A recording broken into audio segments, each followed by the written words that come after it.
So guys welcome back to micro classes.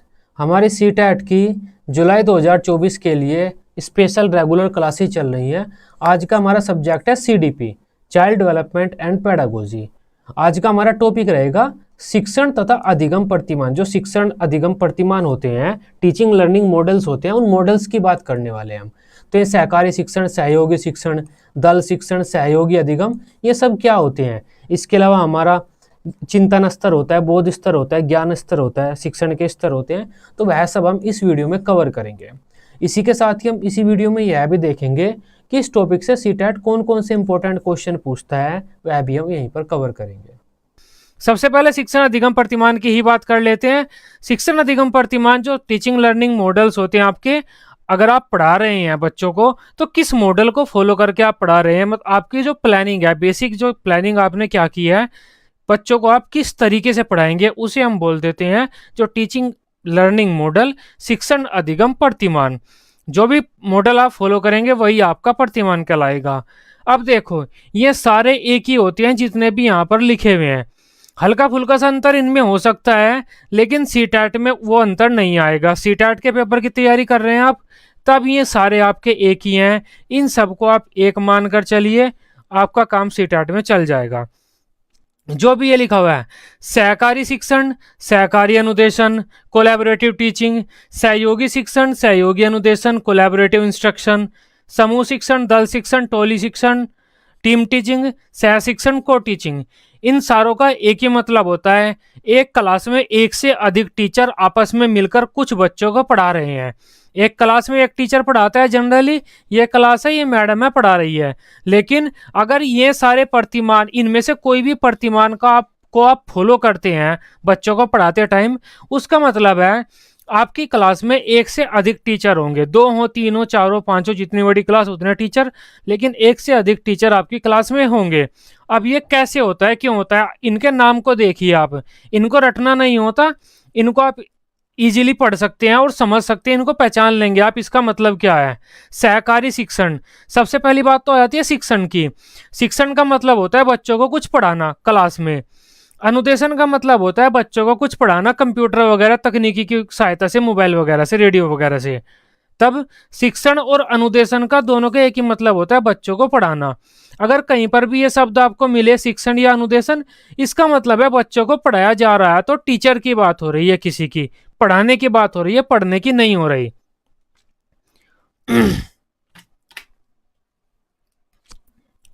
चूदी आ गया। सहकारी, सहकारी का मतलब होता है साथ कार्य करने वाला। मतलब साथ कोई आपके कार्य कर रहा है, क्या करते टाइम, पढ़ाते टाइम। इसका मतलब है आप एक नहीं, एक से ज्यादा हैं पढ़ाते टाइम, समझ गए होंगे। इससे निकल जाता है, रटने की जरूरत नहीं पड़ती। सहकारी अनुदेशन, यह भी सेम ही हो जाता है आपका, साथ कार्य करने वाला। अनुदेशन मतलब बच्चों को कोई पढ़ा ही रहा है, मतलब आपके साथ कोई है जो बच्चों का अनुदेशन करा रहा है आपके साथ, मतलब एक से अधिक टीचर है। कोलैबोरेटिव टीचिंग मतलब एक से अधिक टीचरों ने आपस में कोलैबोरेशन किया हुआ है पढ़ाते टाइम। इजी है, पहचान लोगे आप, इसे रटना नहीं होता, समझना होता है थोड़ा सा। सहयोगी शिक्षण मतलब शिक्षण की प्रक्रिया में आपका कोई सहयोग कर रहा है, तब एक से अधिक टीचर हैं आप। सिंपल है, समझ पाए होंगे। सहयोगी अनुदेशन, यह भी सेम हो जाता है। अनुदेशन की प्रक्रिया में आप सहयोग कर रहे हैं किसी का, या फिर कोई आपका सहयोग कर रहा है। कोलैबोरेटिव इंस्ट्रक्शन, कोलैबोरेटिव मतलब इंस्ट्रक्शन का मतलब होता है आपका वही अनुदेशन। रेडियो, टीवी वगैरह के, कंप्यूटर के द्वारा बच्चों को पढ़ाना। आप एक से अधिक टीचर कोलैबोरेशन करके बच्चों को पढ़ा रहे हैं, इसका मतलब है कुछ पढ़ाया जा रहा है और एक से अधिक टीचर है। समूह शिक्षण मतलब शिक्षकों का एक समूह शिक्षण प्रक्रिया कर रहा है, समझ पाए, इजी है। दल शिक्षण, टीचरों का एक दल, एक टीम, एक टोली बच्चों को पढ़ा रही है। टोली शिक्षण वही हो जाता है, शिक्षकों की एक टोली बच्चों को पढ़ा रही है। टीम टीचिंग, शिक्षकों की एक टीम बच्चों को पढ़ा रही है। सह शिक्षण, सह शिक्षण का मतलब होता है एक दूसरे का सहयोग करते हुए आप बच्चों को पढ़ा रहे हैं, मतलब यहाँ पर भी एक से अधिक टीचर हैं। को टीचिंग जिसे हम इंग्लिश में बोल देते हैं। सीधी बात है, सीटेट के पेपर में आता है, सेकंड पेपर में मोस्टली ये क्वेश्चन देखने को मिलता है, फर्स्ट पेपर में तो कम ही आएगा। अब ये जितने भी आपके मॉडल दिख रहे हैं, टीचिंग लर्निंग मॉडल जितने भी आपके दिख रहे हैं, इन सब का मतलब है आप एक से अधिक टीचरों के साथ कुछ बच्चों को पढ़ाएंगे। जैसे ये मैडम जो है और ये सर हैं, इन्होंने कौन से मॉडल को फॉलो किया है? सहकारी शिक्षण मॉडल को फॉलो किया है, कोलैबोरेटिव टीचिंग। ये एक से अधिक टीचर एक साथ कुछ बच्चों को पढ़ा रहे हैं।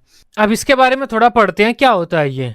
फर्स्ट पॉइंट है हमारा, इसमें दो या दो से अधिक शिक्षक छात्रों के एक समूह को शिक्षण प्रदान करते हैं।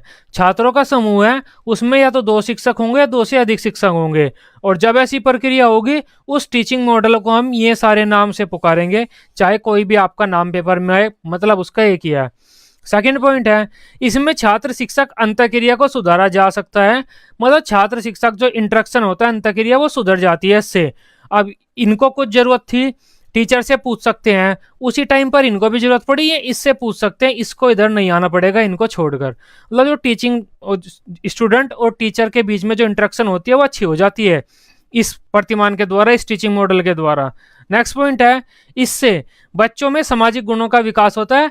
टीचर एक दूसरे का सहयोग करते हुए बच्चों को पढ़ाते हैं, आपस में बात भी करते हैं, थोड़ा अच्छे से बात करते हैं, तो बच्चे देखते हैं कि हम एक दूसरे का सहयोग करते हुए आगे बढ़ सकते हैं, तो बच्चों में सामाजिक गुणों का विकास होता है इससे। शैक्षिक उद्देश्य अच्छी तरह से प्राप्त किए जा सकते हैं, क्योंकि एक से अधिक टीचर हैं, तो जितने टीचर होंगे उतनी अच्छी तरीके से आपके बच्चे सीखेंगे और उतने ही आपको शैक्षिक उद्देश्य प्राप्त होंगे। व्यक्तिगत विभिन्नताओं का बारीकी से ध्यान रखा जा सकता है, क्योंकि जितने अधिक टीचर होंगे उतना ही ध्यान बच्चों का रख पाएंगे बारीकी से। सही बात है। जितने भी ये सारे आपके टीचिंग मॉडल है, जितने भी यहाँ पर लिखे हुए हैं, उनका मतलब है एक से अधिक टीचर क्लास में पढ़ा रहा है। नेक्स्ट हमारा टीचिंग मॉडल आ जाता है सहयोगी अधिगम, सहकारी अधिगम। इसका मतलब है कोई आपका साथ दे रहा है किस चीज में, पढ़ने में। अब कोई पढ़ा नहीं रहा, बच्चे खुद पढ़ रहे हैं। सहकारी मतलब आपके साथ कोई कार्य कर रहा है किस चीज में, अधिगम मतलब सीखने में। बच्चे खुद सीख रहे हैं साथ कार्य करके, एक दूसरे का सहयोग करके। यहाँ पर टीचर कोई नहीं पढ़ा रहा। इन शब्दों को पढ़ के आप आराम से अंदाजा लगा सकते हैं क्या चीज ये कह रहे हैं। कोऑपरेटिव लर्निंग मतलब बच्चे लर्निंग में एक दूसरे का साथ दे रहे हैं। कोलैबोरेटिव लर्निंग मतलब बच्चों ने कोलैबोरेशन, एक समूह बना लिया है सीखने का। टीचर यहाँ पर नहीं है। टीचर क्यों नहीं है? क्योंकि यहाँ पर शिक्षण या आपका वो नहीं आया जो शब्द था दूसरा, अनुदेशन। अगर शिक्षण या अनुदेशन आए तो कोई टीचर होगा, अदरवाइज टीचर नहीं होगा। अब बात कर लेते हैं जो ये हमारा टीचिंग लर्निंग मॉडल है, शिक्षण अधिगम प्रतिमान, सहयोगी अधिगम, सहकारी अधिगम, कोऑपरेटिव कोलैबोरेटिव लर्निंग। इसमें क्या होता है? इसमें क्या होता है, एक टीचर अपनी क्लास को छोटे छोटे समूहों में बांट देता है। अब उन समूहों को, जो छात्रों के छोटे छोटे समूह हैं, उन छात्रों के समूह को कुछ काम देता है। जैसे ये एक समूह है, टीचर ने क्या किया, अपनी क्लास के 5 बच्चों का यह एक समूह बना दिया। इसमें उस टीचर ने कुछ काम दिया इन बच्चों को करने के लिए, कोई एक्टिविटी देता है। फिर टीचर समूह में बांटने के बाद टीचर बच्चों को कोई एक्टिविटी देता है। जैसे इन्हें कह दिया एक पोएट्री बनाओ, एक कविता बनाओ, तब ये क्या करेंगे, ये स्टूडेंट कोई लाइन बोलेगा कि हम इस लाइन पर पोएट्री बना सकते हैं। ये कुछ उसमें ऐड करेगी, ये कुछ उसमें ऐड करेगा, ये कुछ उसमें ऐड करेगा। इसकी गलती है तो ये सुधारेगा, इसकी गलती हुई कभी ये सुधार देगा। इससे क्या होगा, एक दूसरे को सीखते हुए चलेंगे बच्चे। एक दूसरे से सीखेंगे कि अच्छा यहाँ पर यह भी हो सकता है, क्योंकि एक बच्चे के दिमाग में सब कुछ तो नहीं आ सकता। कुछ बात दूसरे बच्चे के दिमाग में आएगी तो वह दूसरा भी सुनेगा। इससे उसे भी पता चल जाएगा कि ये चीज़ ऐसे भी होती है। अगर हम बोल देते हैं कि यहाँ पर आप एक झोपड़ी बनाओ कुछ इस तरह से करके, ये लड़की कह देगी मेरे पापा फार्मर हैं, मुझे पता है कि झोपड़ी में कहाँ पर क्या होता है। ये लड़का शहर से था, इसे नहीं पता था झोपड़ी वगैरह के बारे में, इसे भी पता चल गया क्योंकि इस लड़की ने काफ़ी हेल्प की झोपड़ी बनाने में। इस तरह से बच्चे एक दूसरे से सीखते हुए चलते हैं। एक समूह में टीचर समूह बांटेगा, समूह को काम देगा, बच्चे उस काम को पूरा करेंगे और उस काम को पूरा करने की प्रक्रिया में बच्चे एक दूसरे से सीख लेते हैं। इस मॉडल को हम बोलते हैं सहयोगी अधिगम, सहकारी अधिगम मॉडल। इसके बारे में पढ़ते हैं। फर्स्ट पॉइंट है, इसमें बच्चों को छोटे छोटे समूह में बांट दिया जाता है। जैसे ये समूह है, प्रत्येक समूह को गतिविधि से जोड़ा जाता है, मतलब बच्चों को कोई जो समूह है उसे कोई एक्टिविटी दी जाती है करने के लिए। नेक्स्ट पॉइंट है, बच्चे एक दूसरे की मदद करते हुए सीखते हुए चलते हैं। जो काम बच्चों को दिया गया है, जो एक्टिविटी करने के लिए दी गई है, बच्चे उस एक्टिविटी को करेंगे, एक दूसरे की मदद करेंगे, एक दूसरे से सीखते हुए आगे चलेंगे। इससे बच्चों में सामाजिकरण की भावना बढ़ती है, क्योंकि बच्चे एक दूसरे के साथ घुलना मिलना, एक दूसरे की इज्जत करना, एक दूसरे की बात को सुनना, एक दूसरे को अपनी बात बताना, ऐसी कई सारी चीजें सीखते हैं इससे। यह बच्चे के द्वितीय समाजीकरण का एक प्रमुख कारक है, एक प्रमुख भूमिका निभाता है। द्वितीयक समाजीकरण, समाजीकरण के दो कारक होते हैं। प्राथमिक तो होता है हमारा परिवार, मम्मी पापा भाई बहन। द्वितीयक होता है बाकी सब कुछ, मम्मी पापा भाई बहन को छोड़कर जो हमारे घर वाले हैं उन्हें छोड़कर बाकी सब कुछ द्वितीयक कारक होते हैं। तो ये क्या है, हमारे दोस्त हैं। दोस्त कौन से कारक हुए, द्वितीय कारक हुए।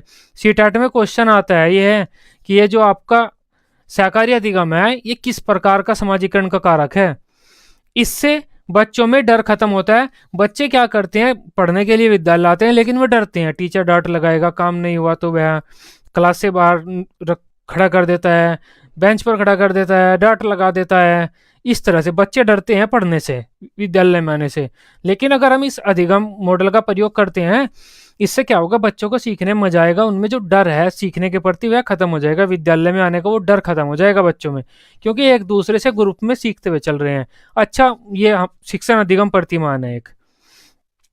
नेक्स्ट बात कर लेते हैं सहकर्मी शिक्षण, समकक्षी शिक्षण। इसमें क्या आ रहा है, शिक्षण आ रहा है। इसका मतलब क्या हुआ, अब कोई टीचर है इसमें, वो कोई किसी को पढ़ा रहा है, मतलब टीचिंग हो रही है इसमें, शिक्षण हो रहा है, कोई टीचर है इसमें। सहकर्मी का मतलब है मेरे साथ जो काम कर रहा था वही अब शिक्षण कर रहा है। अब देखो, सहकारी शिक्षण में तो एक साथ 2-3 टीचर एक साथ होते हैं, लेकिन सहकर्मी शिक्षण और समकक्षी शिक्षण में क्या होता है, एक इंटेलिजेंट बच्चा दूसरे बच्चों को पढ़ाता है, या फिर एक बड़ी क्लास का बच्चा छोटी क्लास के बच्चों को पढ़ाता है। जैसे इंटेलिजेंट बच्चा है, मैथ के सवाल अभी इन सबको सोल्व करके दिखा रहा है कैसे यह सवाल सोल्व होते हैं। शिक्षक इस टीचिंग मॉडल का भी काफ़ी प्रयोग करते हैं पढ़ाते टाइम, क्योंकि यह अच्छा माना जाता है। बच्चों में डर खत्म होता है, आराम से बच्चे अपने दोस्त से आराम से सीख लेते हैं, उन्हें कोई दिक्कत नहीं होती। इसे क्या बोलते हैं, सहकर्मी शिक्षण, समकक्षी शिक्षण, पीयर टीचिंग, पीयर ट्यूटोरिंग। इसमें क्या होता है, एक इंटेलिजेंट बच्चा दूसरे बच्चों को पढ़ाएगा, या फिर किसी बड़ी क्लास का बच्चा छोटी क्लास के बच्चों को पढ़ाएगा।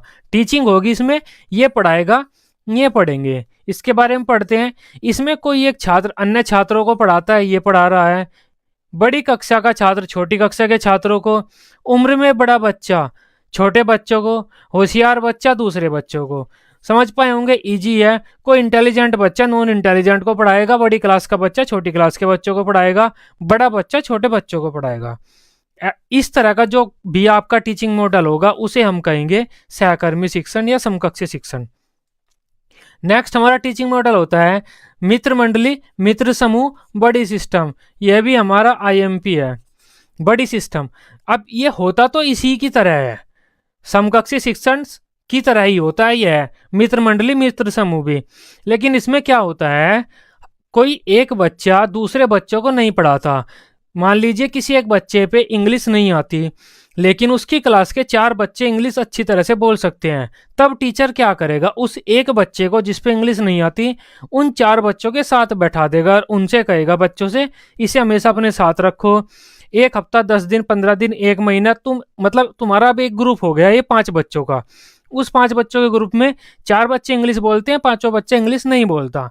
अब वो एक ग्रुप हो गया, वो ग्रुप हमेशा एक साथ रहेगा, खेलेगा एक साथ, पढ़ाई एक साथ करेगा, घूमेगा एक साथ।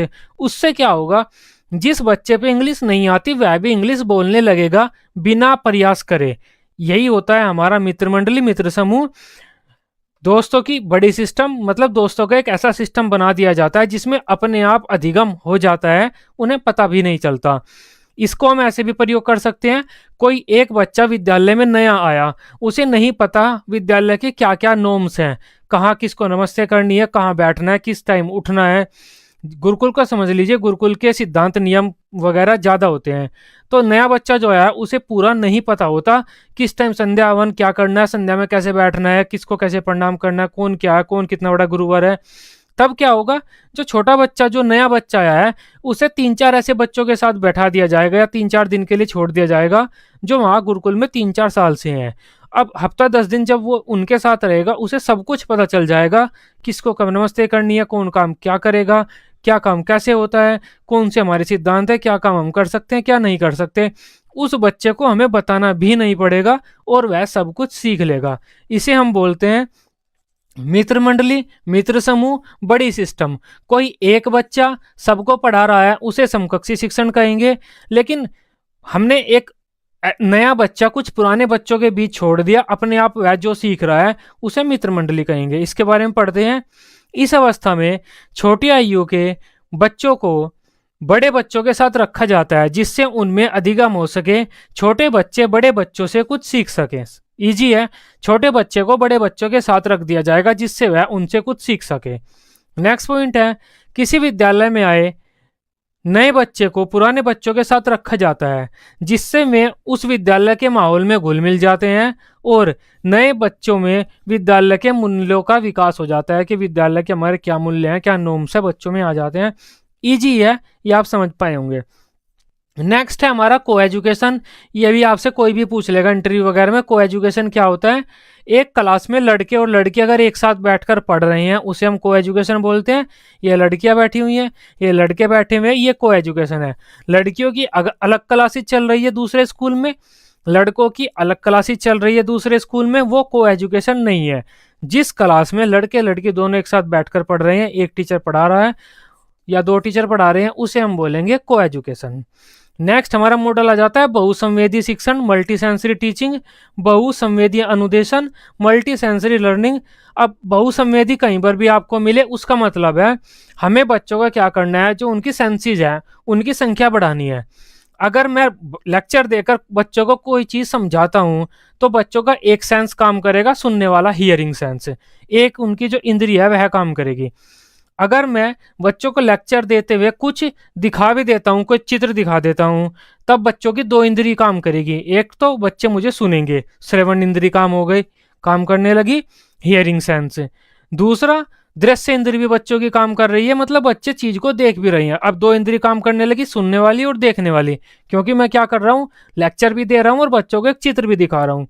लेकिन अगर इसके साथ मैंने क्या करना शुरू किया, बच्चों को ताजमहल दिया कि आप इस ताजमहल को पकड़िए, उस ताजमहल के बारे में मैं बता रहा हूँ बच्चों को, बच्चे उस ताजमहल को देख भी रहे हैं, तब क्या हुआ, बच्चों की तीन इंद्री सक्रिय हो गई। पहली सुनने वाली, क्योंकि मैं ताजमहल के बारे में बच्चों को बता रहा हूँ। दूसरी देखने वाली, क्योंकि बच्चे ताजमहल को देख भी रहे हैं। तीसरी इंद्री स्पर्श इंद्री, छूने वाली, बच्चे उस ताजमहल को टच करके भी देख रहे हैं ताजमहल कैसा होता है। चाकू के बारे में मैं पढ़ा रहा हूँ, बेलन के बारे में पढ़ा रहा हूँ, मैं रोटी के बारे में पढ़ा रहा हूँ, वे चीज़ें मैं बच्चों को दे सकता हूँ, छोटी छोटी सी चीज़ें। बच्चे उन्हें छूकर भी देखेंगे, उन्हें देखेंगे भी, छुएंगे भी और मेरी बातें भी सुनेंगे। इसका मतलब क्या है, हम बच्चों की एक से ज़्यादा इंद्री सक्रिय कर सकते हैं। और यही कहता है हमारा बहुसंवेदी शिक्षण कि हमें बच्चों की एक से ज़्यादा इंद्रियां सक्रिय करने पर बल देना चाहिए।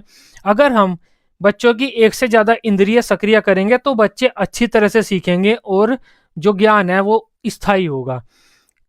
इसका मतलब है भाषण देने की तुलना में बच्चों को दिखाकर पढ़ाना अच्छा होता है, और दिखाकर पढ़ाने की तुलना में बच्चों को कोई चीज़ उन्हें दे देनी, कोई मॉडल वगैरह कोई वास्तविक पदार्थ उन्हें दे दें हम, वो ज़्यादा अच्छा होता है।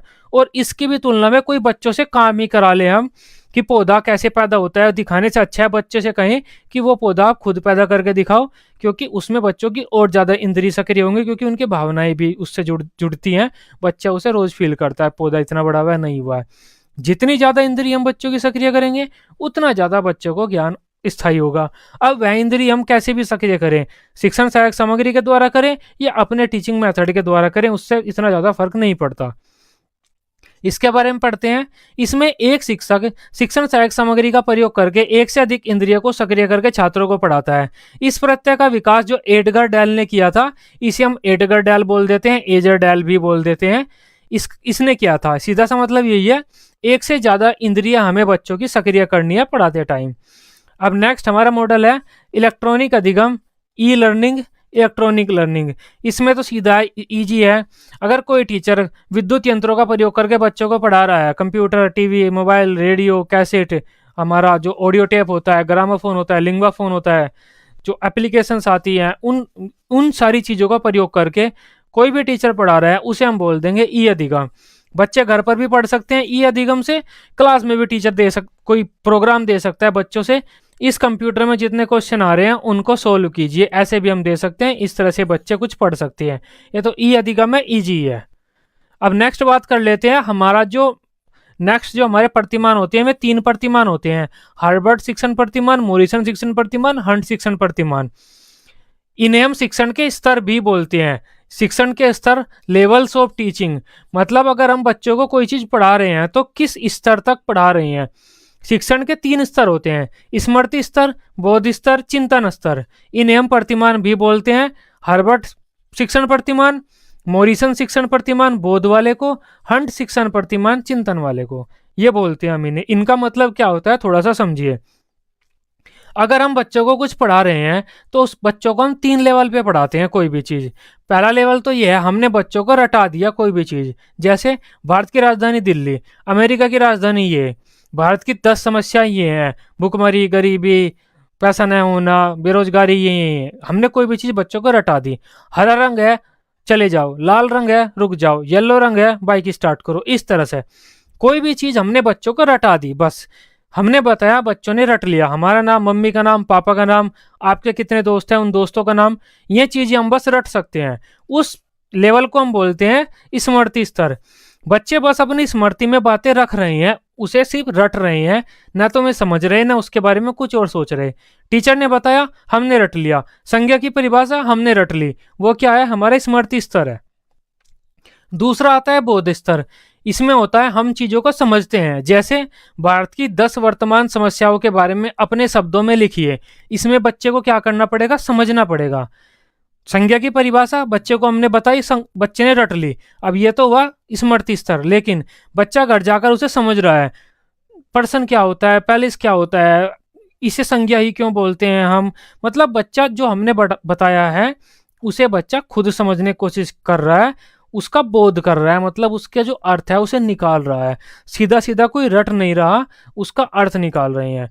हम बच्चे से पूछते हैं भारत की राजधानी क्या है, तो वह स्मृति स्तर का क्वेश्चन हुआ, क्योंकि बच्चे ने रटा हुआ है तो बता देगा। लेकिन अगर हम बच्चे से कहते हैं भारत की वर्तमान किसी समस्या के बारे में विस्तार पूर्वक बताइए, बच्चा रटकर नहीं बता सकता। बच्चा कुछ ना कुछ सोचेगा, समझेगा, हाँ समस्या ऐसी होती है, समस्या में ये होगा, हमारी समस्या एक ही है, भुखमरी की, सब गरीब हैं, पैसा नहीं है।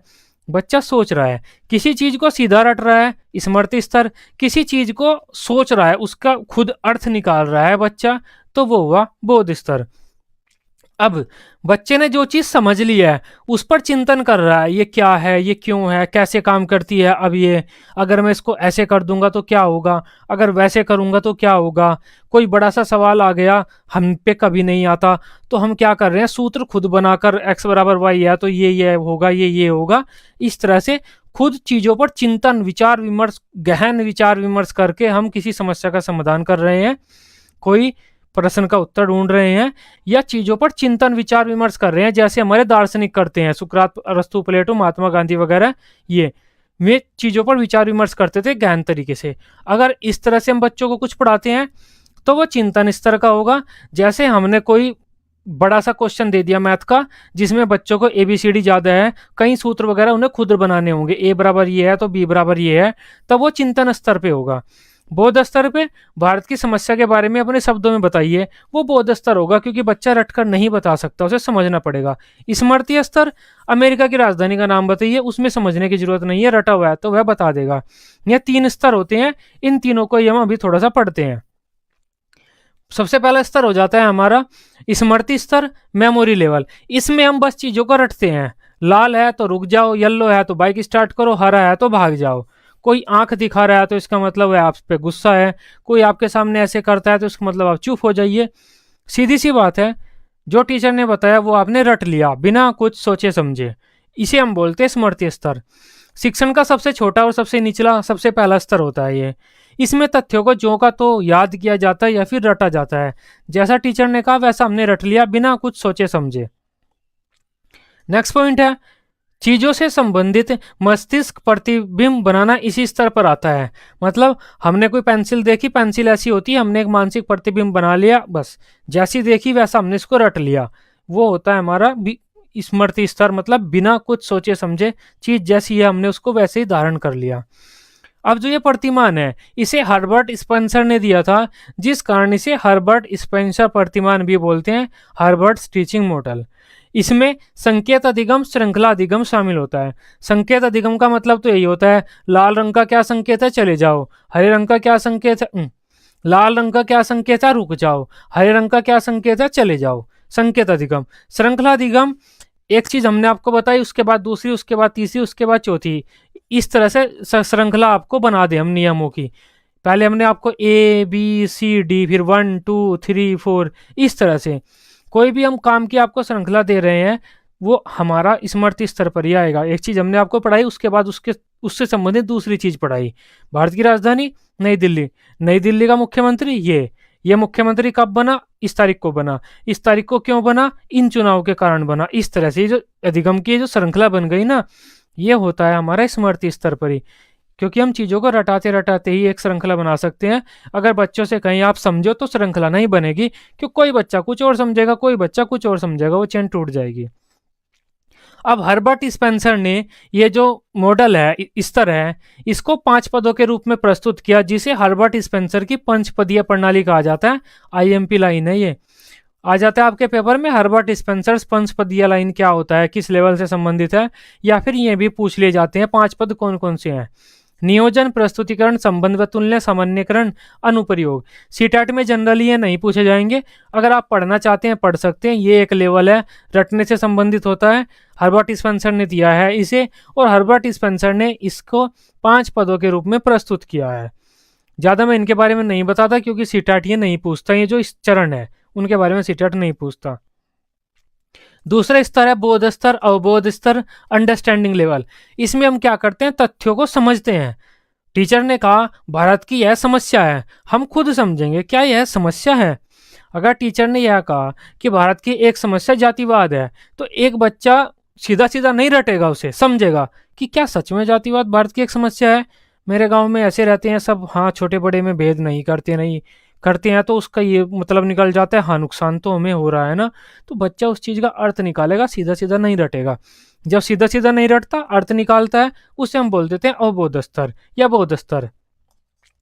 इस स्तर पर चीजों को रटने के बजाय समझा जाता है, समझा जाता है। नेक्स्ट पॉइंट है तथ्यों का भाव निकालना, इसी स्तर पर आता है। टीचर ने कोई लाइन बताई, उसका हम अर्थ निकाल रहे हैं, भाव निकाल रहे हैं, बोध निकाल रहे हैं, अवबोध कर रहे हैं उस चीज का, मतलब उसे समझ रहे हैं। इसमें अन्वेषण शामिल होता है। अन्वेषण मतलब जो चीज टीचर ने बताई है उसकी खोजबीन करना, उसको समझना।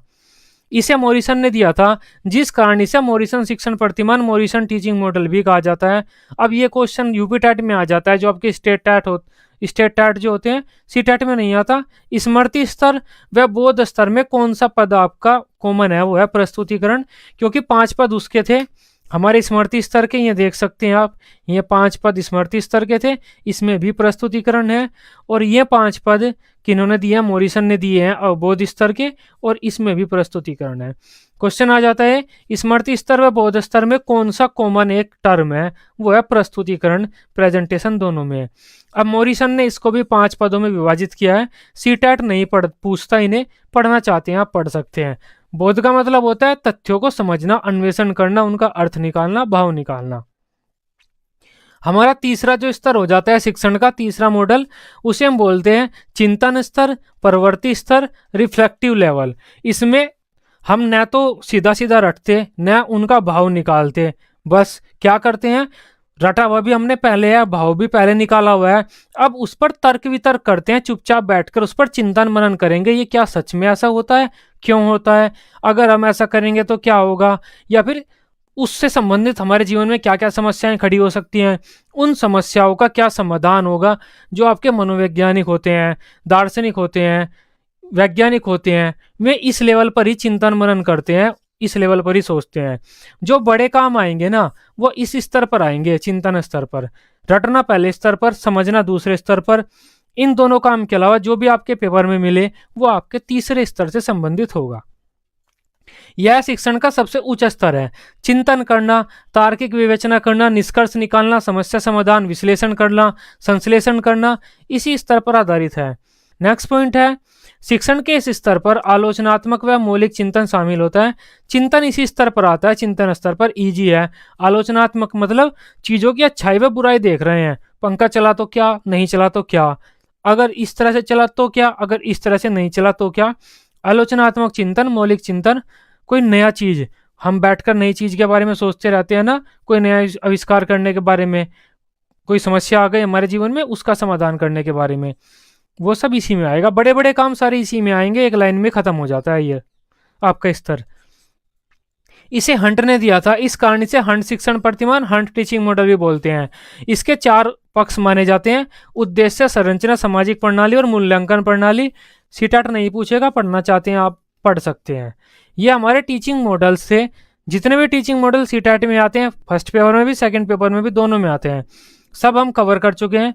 अब इस टॉपिक से कौन कौन से इंपॉर्टेंट एमसीक्यू सीटेट के पेपर में आते हैं वे हम कवर करने वाले हैं। अब हमारा आज का सबसे पहला क्वेश्चन है, सहयोगी अधिगम में अधिक उम्र के प्रवीण विद्यार्थी छोटे और कम निपुण विद्यार्थियों की मदद करते हैं। इससे क्या होता है? सहयोगी अधिगम, एक साथ हम जो पढ़ाई करते हैं, ज्ञान प्रतियोगिता बढ़ती है? नहीं, प्रतियोगिता तो नहीं होती, बच्चे एक दूसरे के साथ सीखते हुए आगे बढ़ते हैं। उच्च नैतिकता का विकास होता है, ये हो सकता है। उच्च नैतिक विकास होता है, ये हो सकता है हमारा। समूह में द्वंद्व होता है? नहीं, द्वंद्व नहीं होता। उच्च उपलब्धि और आत्मसम्मान विकसित होता है, ये सही है ज़्यादा, इसमें नैतिकता वगैरह सब आ गई। इसका आंसर होता है डी, मतलब हमारी उपलब्धि भी बढ़ेगी और आत्मसम्मान भी विकसित होगा, कुछ लोग हमारे साथ काम कर रहे हैं। इसका बी भी सही है और डी भी सही है। लेकिन सीटेट का एक रूल है, अगर दो में आपको कन्फ्यूजन है तो जो ज़्यादा लंबा लिखा हुआ है उसको लिखिए, क्योंकि इसमें एक तो बच्चों की उपलब्धि बढ़ रही है और आत्मसम्मान मतलब नैतिकता भी आ रही है। ये नैतिकता वाला इसमें ऑलरेडी आ गया है, इसका आंसर डी हो जाता है। नेक्स्ट क्वेश्चन की बात करते हैं। एक समावेशी कक्षा में सहयोगी अधिगम और समवयस्कों से सीखना, मतलब हम दूसरे बच्चों से सीख रहे हैं, उससे क्या होगा? केवल कभी कभी प्रयोग करना चाहिए क्योंकि यह सहपाठियों से तुलना को बढ़ावा देता है। नहीं, हमेशा बढ़ावा देना चाहिए, बच्चे एक दूसरे से अगर सीखेंगे तो क्या दिक्कत है, अच्छा ही है। सक्रिय रूप से निरुत्साहित करना चाहिए? नहीं, निरुत्साहित नहीं करना चाहिए, हमें तो प्रोत्साहित करना चाहिए। इसे सक्रिय रूप से प्रोत्साहित किया जाना चाहिए, जिससे समवयस्कों की स्वीकार्यता बढ़े, मतलब बच्चे एक दूसरे के साथ एक दूसरे को स्वीकार करते हुए उनके से सीखते हुए आगे चलें। इसका सी तो सही हो जाता है।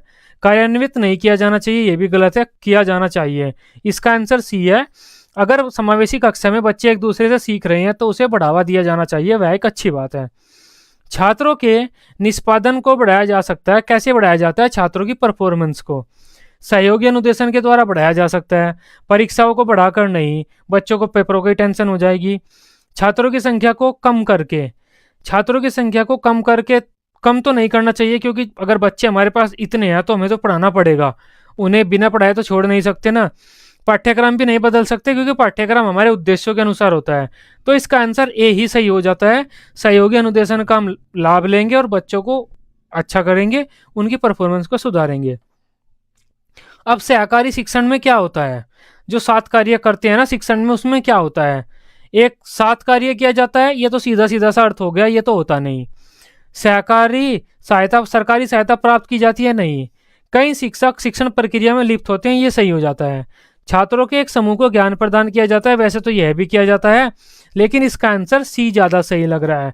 सहकारी शिक्षण, साथ आपके कौन कार्य कर रहा है शिक्षण में, मतलब एक से अधिक टीचर काम कर रहे हैं, तो कई शिक्षक शिक्षण प्रक्रिया में लिप्त रहते हैं। नेक्स्ट क्वेश्चन है हमारा, टोली शिक्षण का एक लाभ क्या हो सकता है? मतलब कई टीचर एक साथ पढ़ा रहे हैं तो उसका क्या लाभ होगा? व्यक्तिगत विभिन्नताओं का बारीकी से ध्यान रखा जा सकता है, ये भी सही है। अंतःक्रिया को सुधारा जा सकता है, ये भी सही है। छात्रों में सामाजिक गुणों का विकास होता है, ये भी सही है। इसका आंसर हमारा डी हो जाता है। नेक्स्ट क्वेश्चन की तरफ बढ़ते हैं। सहकारी अधिगम से क्या होता है? मतलब बच्चे कुछ खुद पढ़ रहे हैं, कोई काम करते हुए एक समूह में, छात्रों में भेदभाव बढ़ता है? नहीं। छात्र रुचि नहीं लेते? गलत है। शिक्षण प्रक्रिया अधिक प्रभावशाली नहीं होती, यह भी गलत है। सामाजिकता बढ़ती है, इसका आंसर हमारा डी हो जाता है। नेक्स्ट क्वेश्चन की तरफ बढ़ते हैं। बहुसंवेदी अनुदेशन किस चीज से संबंधित है? हमारे जो सेंसेज है उनकी संख्या बढ़ाने से, छात्रों के ज्ञानात्मक सुधार से, इंद्रिय प्रशिक्षण से हो सकता है, इंद्रिय प्रशिक्षण से सही हो सकता है, छात्रों की अधिक इंद्रियों को सक्रिय करने से। अब ये ज़्यादा सही है सी। अगर सी नहीं होता तो हम बी लगा सकते थे, लेकिन सी तो पूरा पूरा सीधा अर्थ ही आ गया ना कि एक से अधिक इंद्रियों को सक्रिय करना है, वही तो बहुसंवेदी अनुदेशन होता है। आंसर इसका सी हो जाता है। छात्रों को शिक्षण सहायक सामग्री दिखाने से, ये तो गलत हो जाता है। नेक्स्ट क्वेश्चन की तरफ बढ़ते हैं। छात्रों के ज्ञानात्मक पक्ष किससे संबंधित होता है? ज्ञानात्मक पक्ष का मतलब होता है हम बच्चों के ज्ञान में कोई वृद्धि कर रहे हैं। बच्चे 10 सवाल कर सकते थे, अब 11 करने लगे, बच्चों को हमने कुछ रटा दिया। 10 कंट्री की उन्हें कैपिटल पता थी, अब 12 की पता चल गई, 2 की कैपिटल हमने और रटा दी, उसे हम बोलते हैं ज्ञान में। और वो किससे संबंधित होता है? स्मृति से, ए से, क्योंकि स्मृति में भी हम रटाते हैं और ज्ञानात्मक में भी हम रटाते हैं। ये ज्ञानात्मक हमारे ब्लूम की टैक्सोनॉमी से आया है। अब नेक्स्ट क्वेश्चन की बात करते हैं। स्मृति स्तर तथा बोध स्तर में उभयनिष्ठ पद क्या है? मैं आपको बता चुका हूं, प्रस्तुतिकरण है, इन दोनों में उभयनिष्ठ पद। नेक्स्ट क्वेश्चन की बात करते हैं। शिक्षण के किस स्तर में आलोचनात्मक व मौलिक चिंतन होता है? चिंतन होगा तो किस स्तर में होगा? चिंतन स्तर में ही तो होगा, स्मृति में नहीं होगा, बोध में होगा, चिंतन स्तर में होगा। ये तो इजी सा क्वेश्चन है 10वां, इसका आंसर हमारा सी हो जाता है, क्योंकि यहाँ पर चिंतन आया हुआ है, यहाँ पर चिंतन आया हुआ है, इजी आप लगा दोगे इसे तो। 11वां क्वेश्चन है, आपकी या अपनी कक्षा में सहयोगात्मक अधिगम का प्रयोग करते समय एक शिक्षक की भूमिका किस प्रकार की होती है? अगर सहयोगात्मक अधिगम का वह प्रयोग कर रहा है, एक दूसरे का सहयोग करते हुए बच्चे सीख रहे हैं, तब शिक्षक को क्या काम करना चाहिए? सहयोगात्मक होना मतलब बच्चों का सहयोग करना चाहिए, सही बात है, तथा प्रत्येक समूह की निगरानी करनी चाहिए। यह काम तो शिक्षक को करना चाहिए, निगरानी तो करनी चाहिए, कहीं गलत ना कुछ सीख पड़े, कुछ और ना में भटक जाए, अपने टॉपिक से ना भटक जाए, लड़ने ना लगे आपस में। उस समूह का सहयोग करना जिसमें होनहार बच्चे हैं, गलत है, उसे तो सबका सहयोग करना होता है। एक मूक दर्शक नहीं हो सकता, बच्चों का सहयोग करेगा वह, कक्षा को नहीं छोड़ सकता वह। इसका आंसर ए हो जाता है, इजी ही क्वेश्चन था। नेक्स्ट क्वेश्चन है हमारा, शायद लास्ट क्वेश्चन है आज का, यह है सहयोगात्मक अधिगम एवं हम उम्र साथियों के द्वारा शिक्षण का एक समावेशी कक्षा में किस प्रकार से प्रयोग होना चाहिए? सहयोगात्मक अधिगम का किस प्रकार से एक टीचर को प्रयोग करना चाहिए? कभी कभी नहीं, हमेशा करना चाहिए नहीं, सक्रिय रूप से आगे बढ़ाना चाहिए, सक्रिय हतोत्साहित नहीं। इसका आंसर हो जाता है सी। जितने भी टीचिंग मॉडल हमने पढ़े हैं उन सबको एक टीचर को अधिकतम प्रयोग करना चाहिए, हमेशा प्रोत्साहित करना चाहिए, सक्रिय रूप से आगे बढ़ाना चाहिए उन्हें, जितना हो सके उन टीचरों का, उन जो टीचिंग मॉडल्स हैं उनका टीचर को प्रयोग करना चाहिए।